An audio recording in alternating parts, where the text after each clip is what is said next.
Hello, everyone, and welcome to another incredible and inspiring episode of U Journeys. And I'm your host, Palesa Ramafola. And today I'm joined by a remarkable UJ alumnus whose journey from our lecture rooms all the way to the top of the South African property sector is nothing short of inspiring. He is currently the CEO of Growthpoint Properties and was recently promoted to become the Group CEO of Growthpoint Properties here in South Africa. And by the way, that's actually one of the biggest property companies here in RSA, right? And allow me to introduce to you Estienne. Welcome. Thanks, Palesa. Thanks for the opportunity. Really looking forward to the discussion. Oh man, we're so excited and we're so humbled that you could make time out of your busy schedule to come and impart all that exciting wisdom and knowledge and everything just about you because you're so multifaceted. And we're going to get into that in a little bit. Well, it's the least I could do. I mean, given the value I have had and the amount of time I've spent here on the campus, the least I can do is to come have a chat. And I'm a very patriotic UJ alumni, and as such, it's any opportunity to come to the university is a wonderful one. Wonderful. And I think, on that note, our congratulations are in order. Congratulations on, your recent appointment. The journey continues, Absolutely. You're soon going to be the group CEO. I'm sure you are counting down the minutes, the seconds, and the hours for this year to just go behind us, and we celebrate with you here at the university.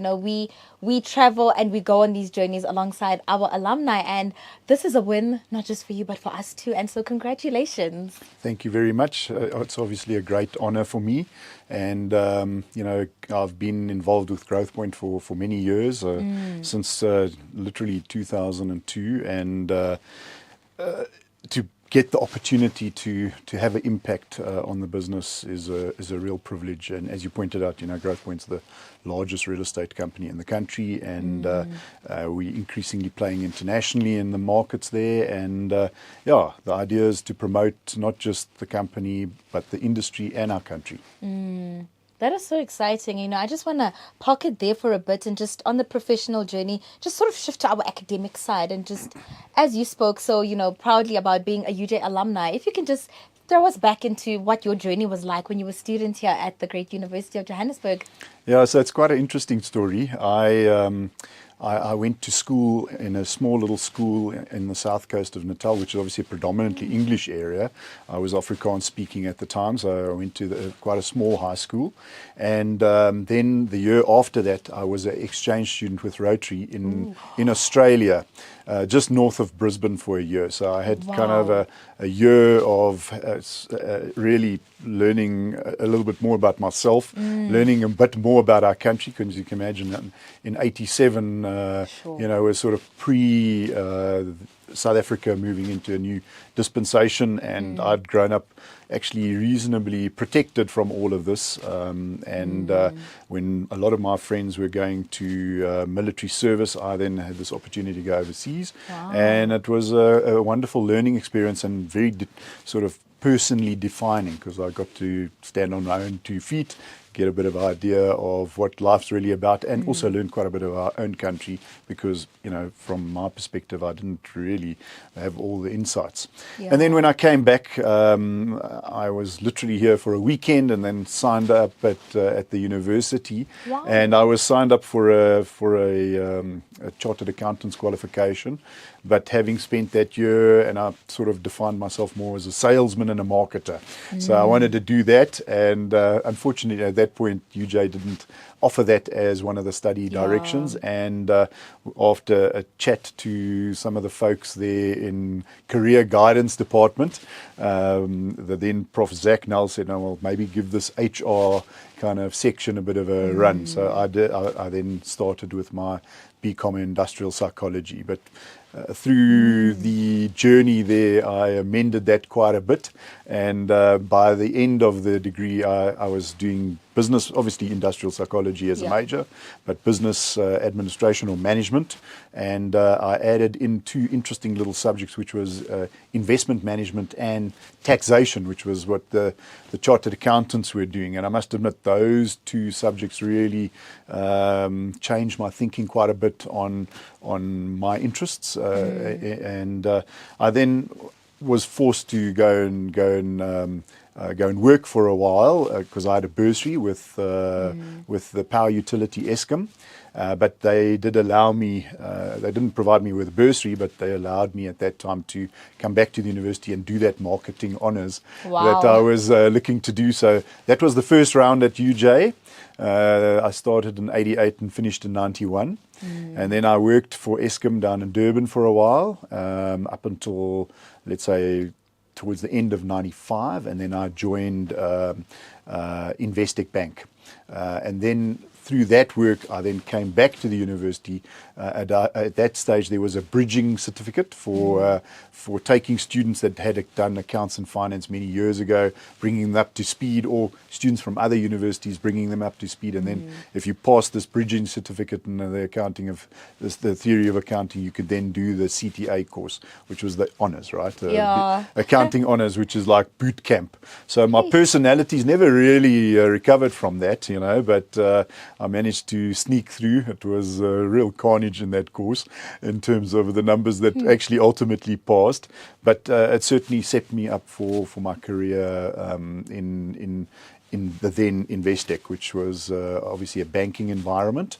And I quite soon after that moved into the real estate industry. That is so interesting. And I'll tell you what. So I'm a marketer myself, but another interesting thing we both have in common, I'm also a Rotarian. And I was also an exchange student. And I know exactly what you mean when you say it really just shaped up your life. So I actually went to Germany on mine.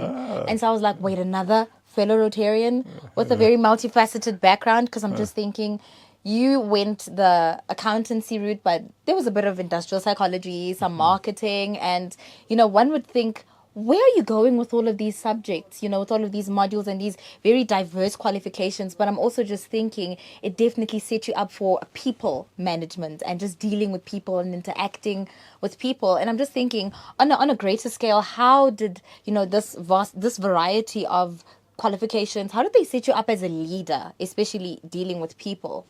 Yeah, so as you pointed out, it is a journey, and the academic background is really just background in a funny kind of way, but it gave me a very broad understanding of business.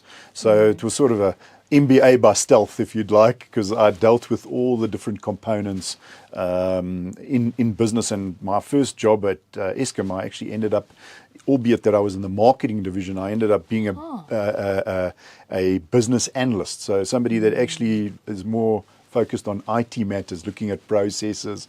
And it gave me really a nice broad perspective. And in 2007, we actually did a management buy-in of the Growthpoint management into Growthpoint. And at that point, we literally had to set up everything from scratch. So we didn't have an HR. We had to put in HR, IT, all those kind of things. And wonderful experience. And ultimately, you put your finger on it, everything pivots around people. And albeit that real estate is, we define it through the buildings and the shopping centers and the logistics facilities. But ultimately, those assets are merely assets, and they come to life through the actions and what people do in that context. And the reality is, if you have these different kind of perspectives and you can understand what the people should be doing, then it does help to guide them in the direction that they need to be in terms of meeting the objectives that we need to meet. So you sort of knew what was going on everywhere, because by the way, I studied that. I may not be there, but I studied that. That's wonderful. And, I'm just thinking, how did we get from, banking and investment to property? What was that journey like? Yeah, so I joined Investec as a private banker initially. So we provided finance to, in fact, I was in the medical division. So anything from a laptop right through to a hospital, and a lot of the doctors' personal sort of investments. So they would invest in a variety of things, but real estate has always been a key conserver of wealth, right, and a builder over long term. So a lot of the aspects was around real estate, and I've always had a passion for real estate. And then through post studying my CA, I then had to do articles.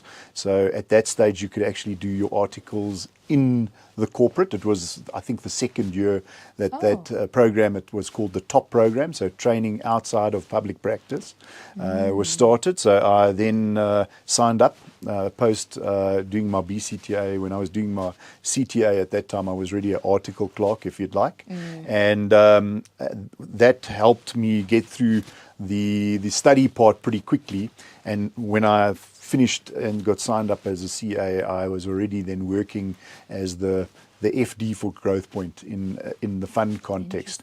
And that property division was in the investment bank. So it was one area within the investment banking. They had invested some capital in properties, and they would often end up with properties in terms of transactions, etc. So we started building a fund management business, which is really not the bank using its own capital, but the company was listed, Growthpoint. We had third-party shareholders, and we were managing this business for a fee. So ultimately, scaling it was the main objective, because the bigger the amount of assets, the more fees we earned as Investec at the time. And so it gave me a really broad exposure to understanding, because every asset you buy, you have to really understand all the nuts and bolts, every lease, all the dynamics, even the technical side of real estate. You learn pretty quickly when you buy a building and you find out, the electrical substation linked to this building isn't working properly, or the transformers, or whatever the case may be. Then it's going to cost you money. So you make mistakes and you learn along the way. And I obviously was blessed with having some really good mentors along the way that helped guide and direct my thinking around certain issues, and really learn about real estate from scratch, other than from the banking side, which I'd already understood the finance, how to fund these things and how the cash flows worked, etc. That is so interesting. It's just so beautiful how throughout this journey, every milestone you already had, like the background or like exposure, and somehow this was like a different perspective. So we came from the left, now we're coming from the right. And so it's like just so well-rounded, just in that space of property. And just like that growth point, the point of growth just then started, and I think that's just so amazing. And another thing you mentioned earlier, how you said you've been with Growthpoint, I believe, from 2002, and I'm just thinking that's basically over 2 decades. And Correct. that's, guys, UJ turns 20 this year, and that's the same amount of time. And I'm just thinking, throughout this entire journey that you've had at Growthpoint, what are some defining milestones, or it's just career spotlights that built you and sort of capacitated you for this new role that you'll be entering in? Yeah, so I mean, in that time, it's quite an amazing story. I mean, we started with a little company with literally 15 odd properties worth about 100 million rand, and today the company has assets of 155 billion rand. Sure. And it's obviously, as we've mentioned earlier, so it's in retail, office, and industrial.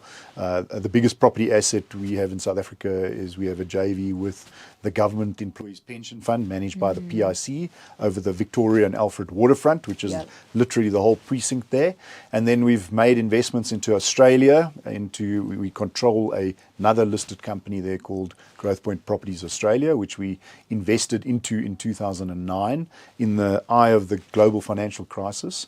Opportunity opened up for us to invest there, and then subsequently we've invested into the Eastern European market and the UK. And along the way, you are continuously learning about different items, whether it's finance, property, or people, right across those aspects. And I've also been very active as in the industry per se. So I was initially involved in negotiating the property charter for the real estate industry, and from there quite swiftly moved on to negotiating with National Treasury all the terms of the REIT dispensation, which we have in South Africa, which was granted to us in 2013, which is pretty unique to the real estate industry. And then from there, I became SAPOA president in 2013 and 14 for a year. That was a very interesting leadership role that I had to fulfill. And since then, I've been chairing the SA REIT Association, which is the association that looks after all the listed real estate companies that have REIT status. So, I've always been pretty involved in the industry, and then, there always touch points with, broader business that, we probably have to, as business leaders, try and make a difference in our country and try and guide things in the right direction in respect of policy and the right principles that we believe will make our country better and more competitive globally.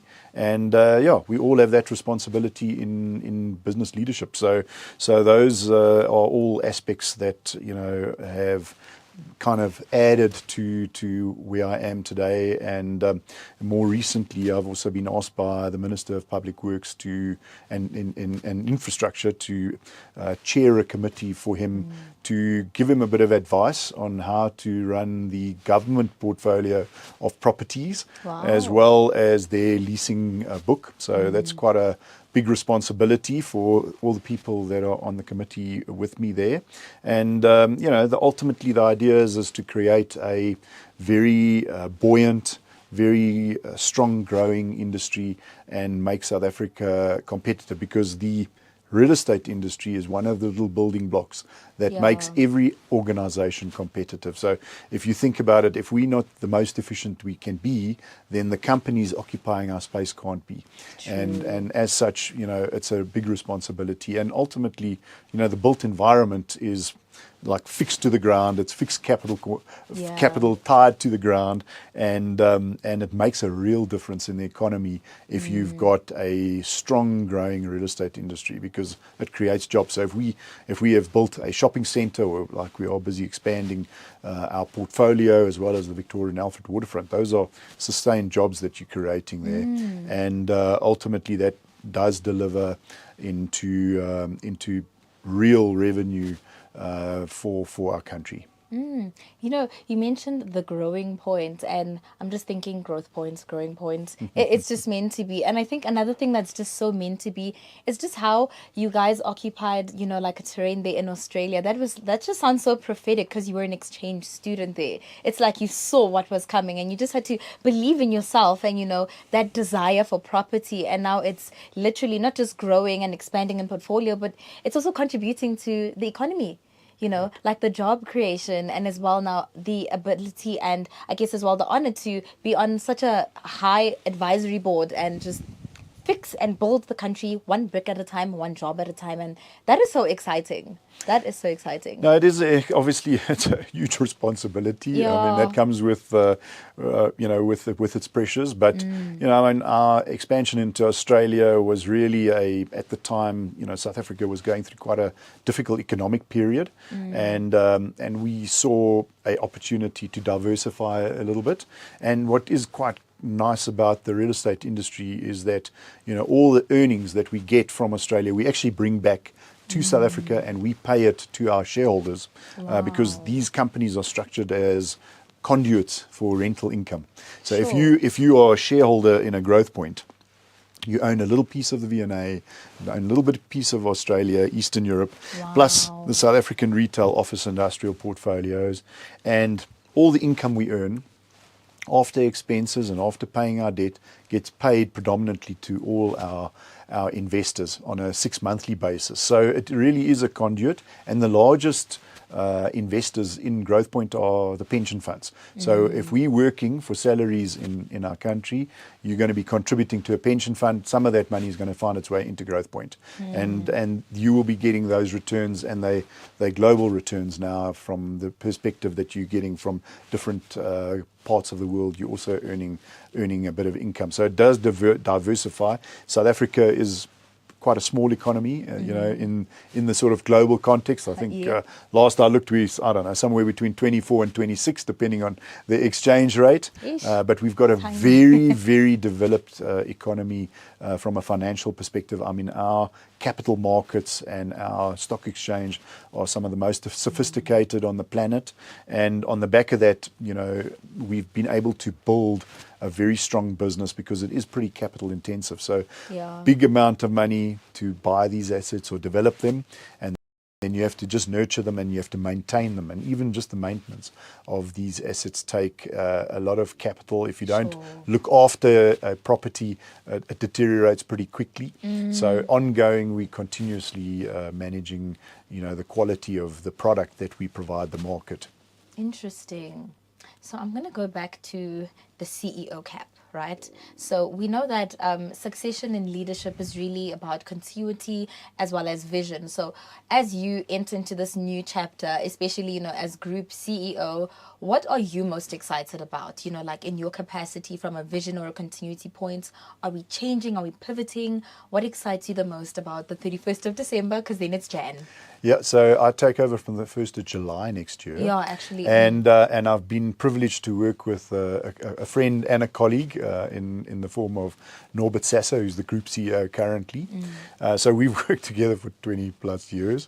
And it's like the left hand and right hand. We're quite intuitive already. And as fate would have it, he's also alumni of UJ. Wow. So it was a proper UJ team. Thing. Absolutely. And what in thinking about taking the reins of a big organization like that is, I'm very excited that we've got a really great management team.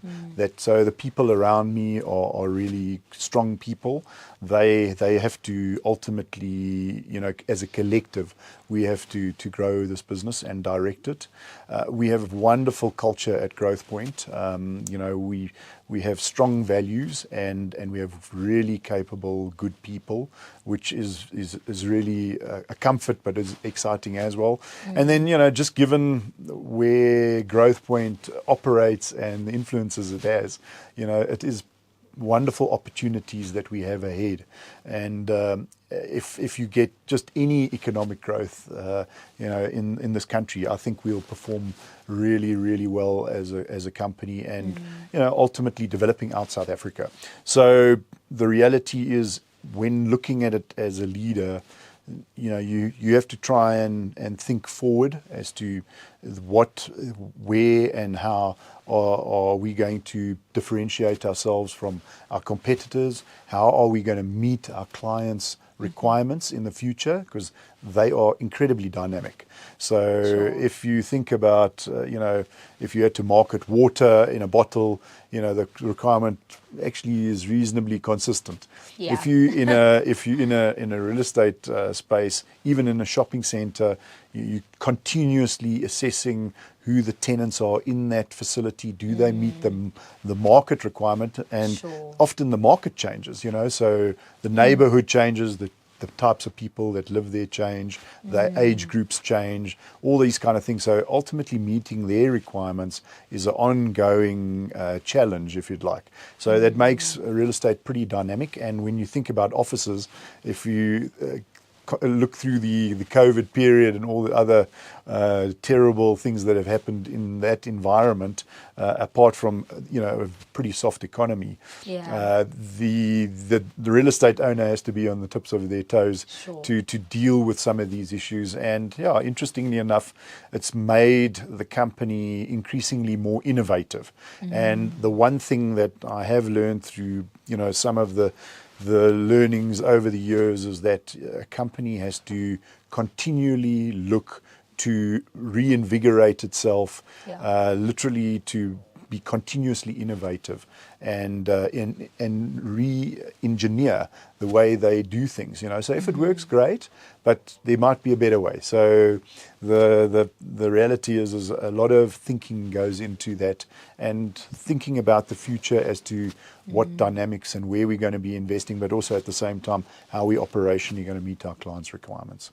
That is so interesting. And another thing I took note of was how UJ coded your jargon was rethinking the future, innovative, the values. And it's just so close to home, because it also just, from black and white, when you just look at by definition what innovation is and just hearing your journey and your contribution to the country and what you're doing, it's just so wonderful because you're basically UJ.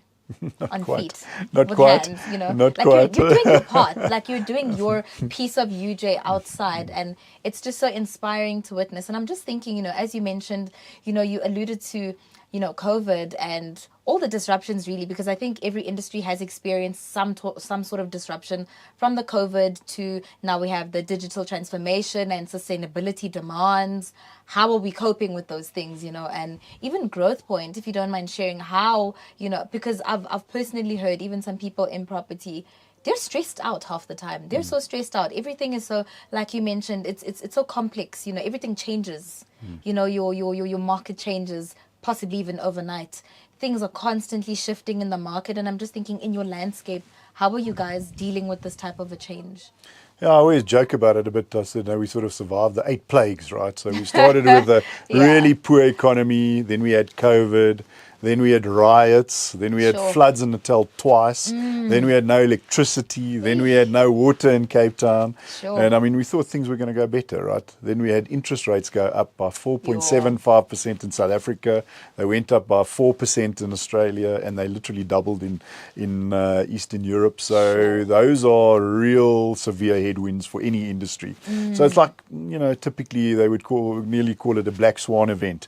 And that has had a particularly tough impact on the real estate industry.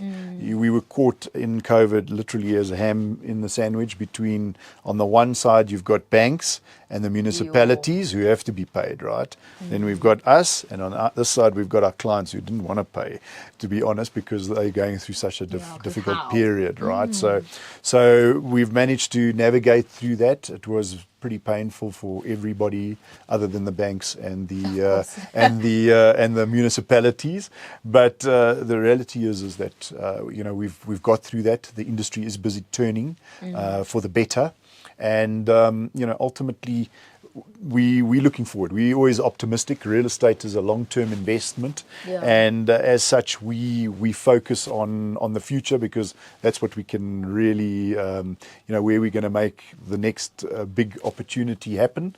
And that optimism, together with our historic skills and maybe even a little bit of baggage that you've learned along the way, will form your thinking on the way we move forward. But as you've pointed out, the education and the learnings along the way do form a very key basis, and it's ongoing. In this year I've gone back to university. I was at a business school in the US for a period of time, and just to try and get a bit of a reboot, update on some of the latest thinking, some of the newest dynamics. And there's no doubt in my mind that even though the real estate industry has been, impacted in certain ways, it's also a wonderful opportunity for the industry. So I'm very optimistic for the future of not only Growthpoint but also for the industry. That's exciting. And, just on that note of, growing and the future, and then also looking at education and, of course, the 8 plagues that we've survived, especially here in South Africa, I think one of the plagues we are still suffering and enduring is the challenge of unemployment rates in South Africa. And then, of course, you have your graduates who are still pursuing their postgrad because the anxiety to just leave the academic institutions. Where am I going to go if I leave school? And I'm just thinking, as a leader in business yourself, what type of change do you see, not just Growthpoint, but I think at large, the property industry? How are they creating, spaces and room for opportunity for these graduates to have some sort of security within that sector? Yeah, so this is a challenge, and it becomes more compounded in an economy that's not growing. So absolutely essential for us to work as a collective to grow this economy, and to guide policy at the national level from a governmental perspective. So for the industry, the biggest association is the South African Properties Owners Association, and they have played quite a pivotal role in creating opportunities, even providing bursaries. And if you go and analyse pretty much most of the large corporates in the property industry, really make an effort providing bursaries. Growthpoint's got a bursary program for not only our own staff, for their children at schools, but also postgrad, and then also for students, to study at various universities in different directions. So it's not just real estate. We broaden it to different directions, because we have a multi-skilled requirement within the business. We also have a grad program, so every year we take in X amount of graduates, and they work there for a year, where they get hands-on experience in different divisions, and it makes them pretty marketable. If they do not get employment, if there's not an opportunity within the company, then there may be outside of the company. Yeah. And on top of that, we've got development programs within the organization for young talent to develop. So we've got a Young Sparks program. Those people go through leadership training as well as different aspects to personally develop themselves as future leaders. And, all these kind of little components add to it. Then we've also got programs under our corporate responsibility side of things. And Growthpoint initiated, back in 2003, we initiated a program called the Property Point. And the thinking was very, very simply that, every year we're spending X million rand on maintaining, fixing, buildings. And there's an industry out there that, is struggling to access this business opportunity. And you'll find a guy rock up, he sort of knows how to paint, but he doesn't know how to quote, he doesn't know how to do it safely. And there's a whole bunch of things that they need to learn, these businesses, before they can actually work for corporates.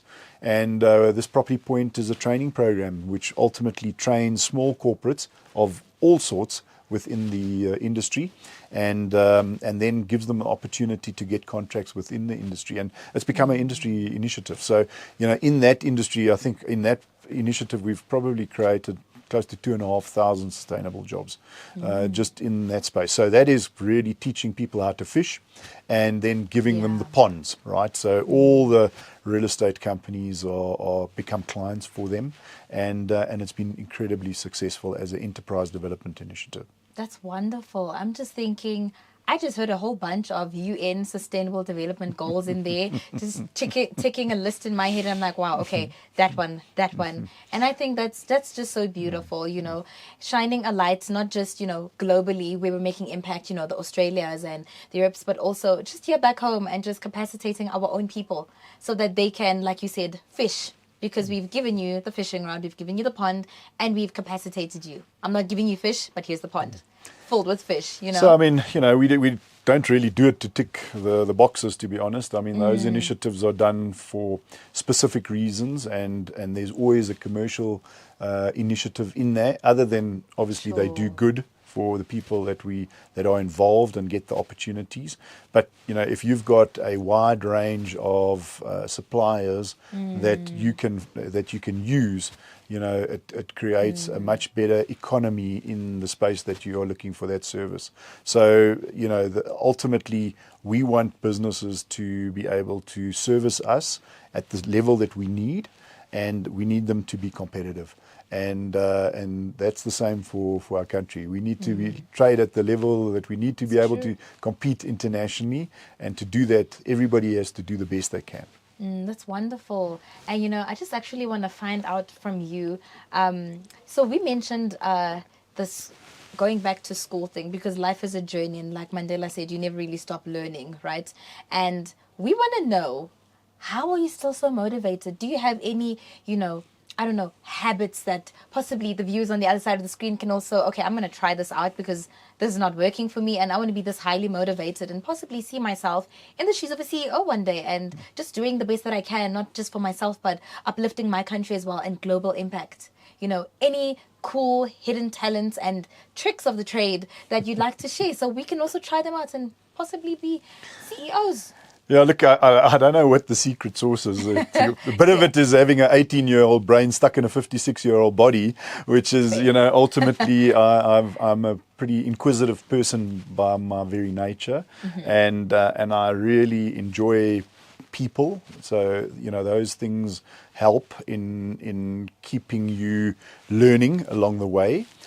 In terms of, being open to study further, after doing my CA, I must admit that was it was a really tough experience, doing it part-time and having to do the board exams and all those kind of things. So for a little period, I had to focus on my career after that. And then I did get an opportunity to be able to spend some time and go to a global business school, which just gave us a few different perspectives. And, the thinking would be that we obviously operate in our little bubble in South Africa. If you open up to these business schools, you're not the only foreigner there. I was in a class with 167 other people from 45 different countries, as wide as Mongolia through to the US, and so very broad, and also different industries, right?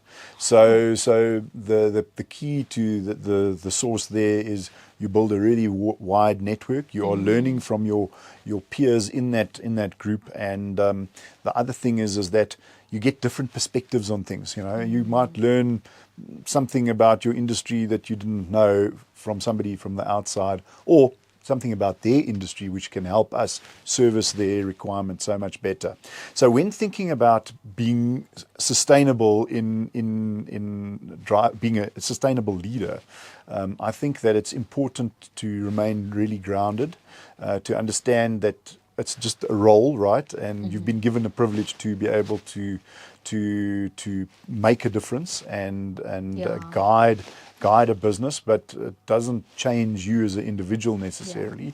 And I've always strongly believed that you need to be physically sustainable as well. So I've always played a lot of sport. It helps me deal with huge amounts of pressure, and keeps me fit and healthy to some extent anyway. God bless. And the reality is that I think also having a very stable, blessed family life is very important, and understanding the community that you're in and that you serve and that you're making a contribution in. So all those little aspects of your life have to sort of be in balance, because if one goes totally out of balance, it has an impact on everything else. So if your family environment's a mess, then it spills over into your work environment, and it takes your focus away. And if you want to be a successful person in business, you need to be very determined, you need to be persistent, you need to be hungry, and you need to understand that you have to be sustainable in the way you do things. Because if you do things on a short-term basis, some people might get away with it in the short term, but over the long term, and if you're in a game like ours, I mean, we're a long-term industry, right? So looking at long-term sort of time frames, and so our decisions we make now, they play out over the next 20 years. So it's important to take all those things into account. And often, the next big success is in fact the failure that you've just had, and the learning that you get from that. So I think South Africans tend to look at failure with quite a negative bias. Whereas I think there's a school of thought that you should really, if you've made a mistake, then that's learning, right? That's learning. It's the next step. It's the next step to success. And if you're not, and often people are so scared of making errors, and you find that with people coming through the ranks, they always want to look good. They never want to be seen to have made a mistake. Just means they're not doing enough, right? So you have to take risk to make money, and you have to manage it as best as you can. So you try and mitigate as many risks as you can. But ultimately, we all make mistakes in trying to be successful, and it's just how you manage that and your mindset. So attitude is absolutely key. 100%. And I just want to go back to this 18-year-old brain, right? And especially because we also have young people on the other side of the screen. And if you could possibly, and this is especially because you're in an industry that's long-term, like you mentioned, and I'm sure you're aware, the fast-paced economy we lived in now, our youth of today want everything now. I want to be successful now. I need to make it now, and I can't fail. So I'm just asking for the 18-year-old self. So if you could give yourself, your 18-year-old self advice, and this advice would also go to, the young viewers on the other side of the screen, what would you say to that 18-year-old self, especially because the pressure now is possibly worse and we want to hear, we're from the future. Tell the past. Yeah, so sort of back to the future, Yeah. Like a look blast back to the to past back in the thing. day, right? Yes. Yeah, look, I think by very nature, I was a very impatient person as well. So yeah, you're so bad I can't even sit and fish, because why would you not sit there so long and wait for this fish Yeah. to bite? So I'm rather the guy I'll dive in and go and catch the fish type of Yeah. thing, right? So my nature is for action, and by that, it's sort of wired into you that there has to be progression all the time, right? Yes. And I think what I have become more comfortable with is that everything happens for a reason in life, all right? You might not like what happens at the time, Yeah. but if you've got the right attitude and the learning from that, it is that next stepping stone to the next thing. And it's really looking for the opportunity in that. So when you start your career, often people will come in and nearly demand this and that. Instead of saying, okay, well, let's make the best of what I've got here and have the right attitude to say, okay, well, I can do this. Give me more. Give me more. And by doing that, you're learning, and also working closely with people that that can really act as mentors in your development going forward. So, when I started working, if a guy said to me, "Listen, go make the photostat," great, I was off. I made the photostat. I was back, Yeah. right? And I always I didn't really have a attitude to say I was entitled to anything. Doesn't mean I let people walk all over me, but it did mean that that from a attitudinal perspective, I was always open to learning and to doing something new. So because of that, people often would give me opportunities, really, right? And as I said, this thing is a stepping stone. So even if people make mistakes, if they're doing it for the right reasons, there's always learning in that. Yeah. And not just for the people making the mistake, but for the people around them. So one of the key tips is to, when you think about, is to see what other people are doing and what works and what doesn't. So learning from other people's mistakes, Observance. that's always the cheapest one. Okay. and then clearly to focus on opportunity and have that attitude to say, listen, I'm open to trying something extra, doing something new. And those little opportunities, you'll be surprised how often they develop. So it was the strangest thing for all the period. I never really got a promotion until now, because all the jobs that I got was opportunities that we sort of worked on as a collective, and it led to. So if that makes sense. So you sort of led to. I mean, if you want to be a CEO of a business today, and it's a non-negotiable, great, be one. Go and start your own business, right? And then you will be a CEO of a business, and you can then determine what the direction, strategy, and actions are of that business. But ultimately, you have to understand, you have to take a bit of risk to make money, and you have to create value to make some kind of money in the scheme of things. And it's not always just about money, to be honest. That's I think initially, and I mean, I'll put my hand up to that, I went into it for the money, right? I wanted to make money. I wanted to be in big business because I wanted to make money. But since then, I think your priorities change as you get a little bit older. And now it's more about what we can create for the future, for this country, and the other jurisdictions that we operate in, and also what we can transfer to the new generation of leaders that come through in our country to lead, be it real estate or any other industry for that matter. That is so beautiful. And, I just want to give a remark. So this is to the 18-year-old you. I'm from the future and you've made it. Everything is going to be all right.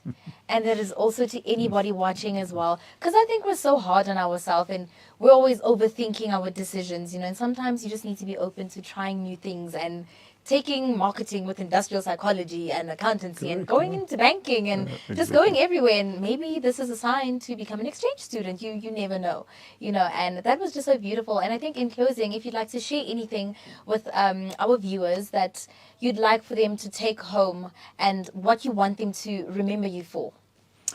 That's a very difficult question, to be honest. The hot seat. The reality is that the reason why I do what I do and why I'm so privileged to be with really good people is because the environment that we have created that can actually make a difference, and the built environment's quite unique. We touch people's lives every day. Sure. When you go shopping, or even if you're getting a delivery, it's coming through probably one of our facilities, right? Yo. And then if you're a tourist and you have a wonderful memory created at the Victoria and Alfred waterfront, I mean, these are all physical delivery points of the services that we provide as an industry. So ultimately, when I move on in life, if there is a business that has made a contribution to people's lives and made them better, then I'd be very, very comfortable with that in taking on the next opportunity, because I don't think I'm the kind of guy that will ever be able to sit still.